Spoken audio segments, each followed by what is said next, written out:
जिस समय माल शॉर्ट होगा उस समय आपका प्रोडक्ट अच्छा बिकेगा, अच्छा रिटर्न देगा। जब माल की आवक ज़्यादा हो जाती है तो मंडी में आपकी कीमत कम हो ऊसर की खेती के लिए, जैसे आपका जो है जौ ऊसर की खेती में आपका बहुत अच्छा पैदावार होगी। हाँ, जौ हुआ, पालक का बीज जो मार्केट में बिकता है वो भी बहुत प्योर ऊसर हो, आप पालक की खेती करिए, आपको अच्छा मुनाफा मिलेगा। हमारे किसान भाइयों को इस वक्त हम मौजूद हैं सुल्तानपुर बिजथुआ धाम इस पावन धरती पर। हमारे साथ मौजूद हैं, किसान मेला लगा हुआ है, किसानों के लिए तमाम चीज़ें आई हुई है, किसानों को मेला लगा हुआ है, किसानों के लिए तमाम चीज़ें आई हुई है, किसानों को जागरूक भी किया जा रहा है किस समय किसकी खेती की जाए कि लोगों को फसल उपजाऊ रहे, बढ़िया फसल हो। साथ मौजूद हैं आशु प्रजापति जी हमारे साथ उपस्थित हैं और आपको बताएंगे जो टमाटर की खेती हमारे किसान भाई करते हैं और तमाम जो है घाटे में चली जाते हैं, तो ये बताएंगे कि अक्सर जो टमाटर की खेती, जो मटर की खेती होती है वो कब किया जाता है और कब उसकी सिंचाई की जाती है, पूरी जानकारी है। जी नमस्कार, हमारे चैनल में आपका बहुत बहुत स्वागत है। जी नमस्कार सर, आपने इतना समय दिया इसके लिए बहुत बहुत धन्यवाद आपको। आइए, परंपरागत किसान मेले में आए हुए सभी दर्शनार्थियों मीडिया बंधुओं को मैं आभार व्यक्त करता हूं कि आप सबने इतना समय दिया और किसानों को रुचि बढ़ाने के लिए हम सब लोगों से वार्तालाप करके उन तक प्रोवाइड करने की कष्ट कर रहे हैं। धन्यवाद, बहुत बहुत शुक्रिया आप सबको। मैं मिशन इंटरनेशनल कॉन्सेप्ट की तरफ से आशु प्रजापति, मैं आप आए हुए सभी भाइयों को, बंधुओं को ये बताना चाहता हूँ कि कौन सी खेती किस समय पर करना चाहिए जिससे हमें मार्केट से अच्छा रिटर्न मिल सके। यही हमारा एक मकसद होता है। हम कंपनी का केवल एक ही टारगेट होता है कि किसान बंधुओं को अच्छे से अच्छे व्यवस्था, अच्छे से अच्छी टेक्निक और अच्छे से टाइम टेकिंग की बात करते हैं कि किस समय कौन सी फसल लगाया जाए जिससे कि हमारे किसान भाइयों को मार्केट में अच्छा रिटर्न मिल सके। क्योंकि कुछ लोग होते हैं कि एक टाइम के बाद जब कोई चीज़ पौधा लगाते हैं, फसल लगाते हैं, तो उसका मार्केट में रिटर्न नहीं मिल पाता है। क्योंकि उस समय बहुत से मार्केट में बहुत से प्रोडक्ट तैयार हो जाते हैं जिससे प्रोडक्ट के जब अधिकता हो जाती है तो उसका जो रेट होता है एकदम गिर जाता है। मेन मार्केट का यही फैक्टर होता है जो शुरुआत में जिस समय माल शॉर्ट होगा उस समय आपका प्रोडक्ट अच्छा बिकेगा, अच्छा रिटर्न देगा। जब माल की आवक ज़्यादा हो जाती है तो मंडी में आपकी कीमत कम हो जाती है। यही एक सिस्टम है। इसी सिस्टम को देखते हुए किसान भाइयों को ये बताना हम लोग जागरूक करते रहते हैं कि किस समय आप कौन सी खेती करेंगे जिससे कि आपको अच्छा रिटर्न मिल सके। अच्छा, जो अभी हमारे किसान भाई, अभी ठंडी निकल चुकी है, यानी कि निकल रही है अभी, तो हमारे किसान भाई कुछ मटर की खेती किए थे जिनको उनको अब की बार आप देख रहे हैं तापमान ज़्यादा रहा, ठंड नहीं पड़ी। इससे क्या लगता है जो हमारे किसान भाई हैं उनको नुकसान सहना पड़ा होगा? मटर की खेती में, चने की खेती हो गई, क्या उनमें नमी बनाई रखनी चाहिए थी उन लोगों को? कैसा क्या था सर? जो प्रकृति का नमी है उसको तो प्रकृति दे, क्योंकि जिस हिसाब से आपकी गर्मी रही है, क्या लगता है किसानों को घाटा लग सकता है? हाँ, घाटा लग सकता है, लगा भी है, ऐसी बात नहीं है। बट काफ़ी हद तक किसानों ने अपनी टेक्निक की व्यवस्था करके काफ़ी हद तक अपने को रिटर्न ले लिया है। घाटा तो बहुत नहीं, लेकिन मौसम ने धोखा दिया है, ये तो सत्य है जी।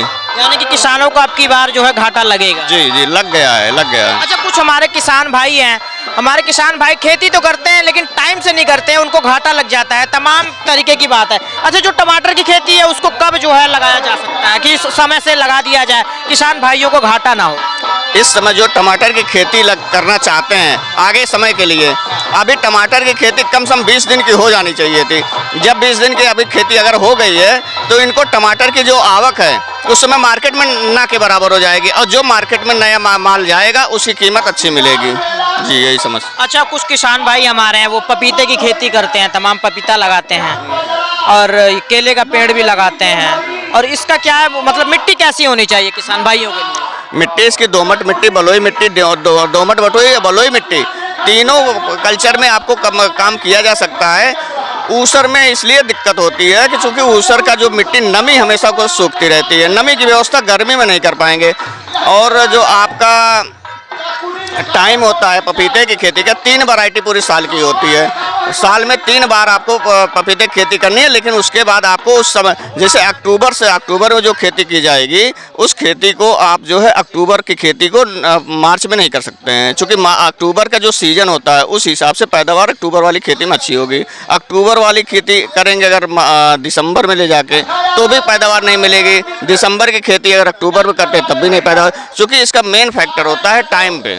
अच्छा, मैंने अक्सर देखा है किसान भाई टमाटर की खेती कर लेते हैं, उसमें टमाटर में देखता हूँ वो कीड़े लग जाते हैं, टमाटर कुछ जो है छेदा, जिसको गाँवी भाषा में कहते हैं छेदा लग गया है।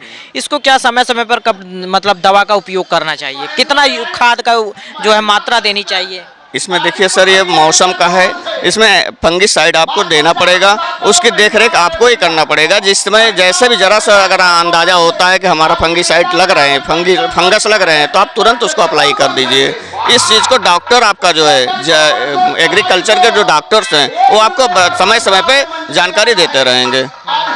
अच्छा, अभी जो अरहर की खेती लोग हमारे किसान भाई किए हुए हैं, अरहर खेती में तो अक्सर देखा जाए तो भाई आजकल जो नीलगाय है तो नष्ट कर ही दे रहे हैं, लेकिन अभी उसमें मैं देख रहा हूँ तो अरहर की भी खेती में जो है कीड़े लगना स्टार्ट हो जाते हैं। तब उसमें कौन सी दवा डालनी चाहिए कि कीड़े ना लग पाए, उनकी जो फूल है वो भी मतलब गिरना स्टार्ट हो जाता है, उसमें इसको रोकने के लिए क्या उपाय किए जो भी फंगिसाइड बन रहे हैं उसमें कुछ फंगिसाइड जो है जैविक प्रक्रिया से बनाए जाते हैं, कुछ जो केमिकल प्रक्रिया से बनाए जाते हैं। जबकि जैविक प्रक्रिया से अगर जो फंगिसाइड बन रहे हैं उस फंगिसाइड को स्प्रे करिए पहले, स्प्रे के साथ साथ उसके बाद दोबारा उसमें जो मल्टीविटामिन भी डालनी पड़ेगी, स्प्रे करना पड़ेगा, तब आपका जो फसल सुरक्षित हो पाएगी। रही बात नीलगाय की, नीलगाय तो भाई अब उसके लिए व्यवस्था आपको बाढ़ की ही व्यवस्था मेन होती है और उसका कोई भगाने का तरीका नहीं होता।